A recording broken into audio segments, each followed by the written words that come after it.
Hello and welcome to ThePrint. I am Samah Qundeel. Jimmy Lai, the Hong Kong media tycoon and pro-democracy campaigner, faces the possibility of spending the rest of his life in prison.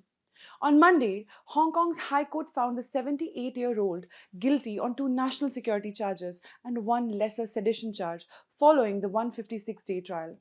The court ruled that Lai conspired to publish seditious materials through his newspaper, Apple Daily, and colluded with foreign forces, an offense that carries a maximum penalty of life imprisonment under the Hong Kong's national security law. The national security law was imposed on Hong Kong by Beijing in 2020. Lai has been an outspoken critic of the Chinese Communist Party for decades. He was first arrested on 10th August 2020.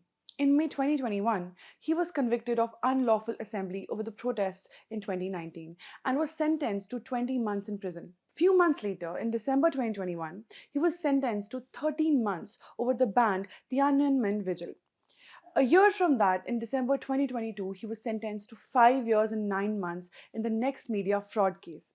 He was also fined 257,000 US dollars. During the national security trial, prosecutors accused Lai of using his media platforms to run a sustained campaign against China and undermine national sovereignty. They cited 161 publications, including articles, opinion pieces, interviews, and also text messages and live streams. Lai has pleaded not guilty to the national security charges and has denied acting with seditious intent or attempting to influence foreign governments. In an 855-page verdict, the court said Lai's hostility towards the Chinese state spanned decades and continued even after the law was enacted. His actions, the judgment said, were deliberate and persistent. Jimmy Lai's story is often described as rags to riches, going from working odd and menial jobs to building a multi-million-dollar empire. Born in mainland China in 1947, he moved to Hong Kong in 1960, a British colony at the time. He worked as a child laborer in factories before rising through the garment industry. In 1981, he founded the clothing brand Giordano, which became a major commercial success. But after openly criticizing Beijing over Tiananmen in 1994, famously calling then Chinese Premier Li Peng a bastard with zero IQ, political pressure forced him to sell his stake. He founded Next magazine in 1990 and Apple Daily 5 years later in 1995, a tabloid-style newspaper which grew to be one of Hong Kong's most widely read papers. It was openly critical of both the Hong Kong government and the Chinese Communist Party.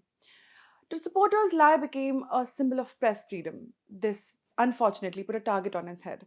In 2019, during mass anti-government protests, Lai joined demonstrations and met senior US officials, including then Vice President Mike Pence and Secretary of State Mike Pompeo.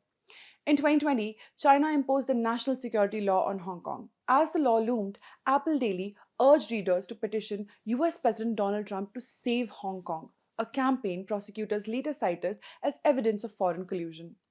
Lai was arrested that year on 10th August 2020, and on the same day, hundreds of police raided Apple Daily's office. Following today's verdict, the court will now decide his sentence. Lai, who suffers from diabetes, high blood pressure, and heart palpitations, has already spent more than 1,800 days in jail. Lai can appeal against the ruling. Hong Kong's chief executive said that Lai had harmed the fundamental interests of the nation and well-being of Hong Kong residents. Thank you for watching. For more such content, follow ThePrint.